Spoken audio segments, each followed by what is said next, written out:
priorização das sementes orgânicas, sempre que possível, mas proibindo mudas convencionais, sementes orgânicas sempre que possível, né, todo mecanismo para priorizá-las, mas admitindo nos casos em que não haja disponibilidade de variedades ou de material genético que seria possível mediante justificativa, né, e vamos dizer, o aval da certificadora, né, o uso de sementes convencionais, certo? E esse texto foi votado, aprovado, larga maioria, e foi encaminhado como sugestão da CEPOR em São Paulo. E o texto, pelo jeito, o nosso texto não foi considerado nessa mudança que foi feita aí. Considerado metade, né? Não foi considerado porque, na verdade, assim, para chegar no nosso texto, nós investigamos qual seria a disponibilidade ou a possibilidade das empresas que produzem sementes convencionais fazerem uma partida de sementes sem tratamento químico para atender o mercado orgânico. Nós descobrimos que elas não têm nenhum interesse nisso. A partir desse momento, nós ficamos numa enrascada, porque eu queria sublinhar uma coisa. Eu queria sublinhar a covardia do Estado brasileiro, né, que primeiro se omitiu durante décadas, enquanto todas as empresas multinacionais foram se apropriando do manancial genético da agricultura, da horticultura, da fruticultura, especialmente da horticultura, olericultura brasileira, também na produção de outros grãos também. Elas foram se apropriando desse material genético e o Estado ficou omisso o tempo todo. Depois que está tudo na mão delas, nós criamos um problema, né? Roubamos do produtor esse manancial, que na verdade não é da empresa, nem precisa ser nosso, porque foi de nós que foi recolhido, né?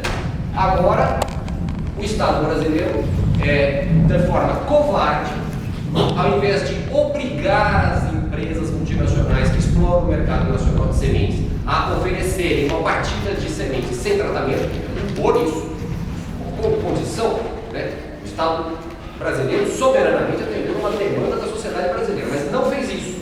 Joga nas costas do coitado do agricultor, né, e por isso uma covardia sem tamanho, porque o agricultor tem que se virar, né, sem ter as sementes e provocando dois cenários. Um é o desabastecimento do mercado orgânico. Então pode acontecer o desabastecimento e, consequência do desabastecimento será a elevação abrupta dos preços dos orgânicos, né? Coisa que não interessa para a sociedade brasileira. E tem um segundo cenário, que é pior ainda, que como é infiscalizado essa questão de que semente que foi usada, vai haver a avacalhação geral, todo mundo burla. Você cria, uma coisa típica do Brasil, isso é típico. Nós temos leis no papel uma realidade e na prática uma outra realidade.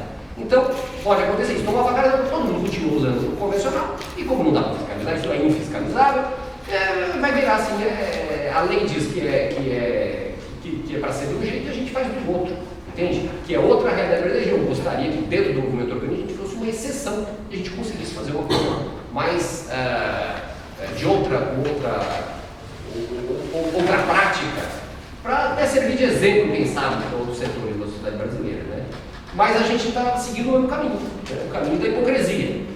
Então, essa é a manifestação que eu estou aqui falando, né? Eu estou aqui, faz tempo que eu vou com esse discurso, não é de agora, mas atrás de mim tem centenas ou milhares de agricultores que estão muito preocupados com isso.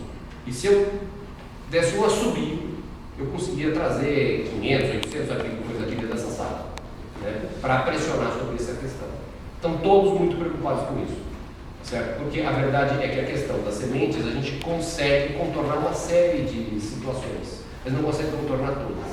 E mais, aquelas ainda que a gente consegue contornar, né, como você acabou de citar, uma pessoa que selecionou uma variedade de tomate, né, ela mesma, a partir da quebra do líquido, eu também fiz isso, também tenho. Mas isso implica no aumento do custo de produção nosso. E eu só posso fazer isso encarar essa se eu conseguir repassar isso para o produto final. E eu precisaria ter certeza que outros não vão fazer diferente. Porque quem fizer, quem burlar a norma, vai ter um ganho, né? E isso vai criar uma espécie de uma concorrência desleal. Então é uma coisa muito séria isso que está aí em questão, na minha opinião. Isso pode caminhar para dois cenários muito graves para o nosso mundo. Só dentro dessa questão que o pessoal está falando, eu me lembro que há pouco tempo atrás se falou na privatização do banco de germoplasma da Embrapa, que é justamente o local onde a gente encontra a semente que já não existe mais. É o único lugar que eu vejo que ainda nós temos as sementes guardadas. E há pouco tempo atrás falou-se em privatizar esse banco de germoplasma. Foi uma coisa, foi um escândalo geral, assim, dentro do desse meio. E dentro desse banco de germoplasma, com certeza nós vamos ter os resgates de todas as sementes que hoje já não existem mais, onde a gente poderia, de repente, até conseguir furar esse sistema de mercado de sementes que a gente tem aí. Primeiro, gostaria de saber se alguém sabe sobre essa privatização do banco de germoplasma, que tem na Embrapa Brasília, que é grande, um sistema grande no Brasil. E também se isso está sendo levado em consideração na hora de se pensar em resgatar sementes que já não existem mais. A Embrapa de Minas Gerais, Eu sou representante aqui da CEPOAG das unidades da Embrapa aqui no estado de São Paulo, Embrapa Meio Ambiente. Eu não tenho conhecimento exatamente desse tema, mas posso me comprometer a trazer informações sobre isso no próximo fórum. Bom, ok. Pessoal, então esse aí é um assunto que a gente vai ter que nos debruçar. A nossa sugestão, ela foi acatada em parte, mas ela, por exemplo, aquela proposta de a gente adotar 3 anos para que as empresas se organizem para fornecer material sem o tratamento permitido, foi abandonada. Tá? E aquela proposta inicial que nós começamos a discutir em janeiro aqui, de condicionar a autorização da organização de avaliação da conformidade, da organização de controle social, com base numa lista, num cadastro nacional, foi adotada. É uma coisa que nós começamos a pensar em janeiro, abandonamos lá para março, mais ou menos, e a CEPOG, a COAG, acabou propondo isso.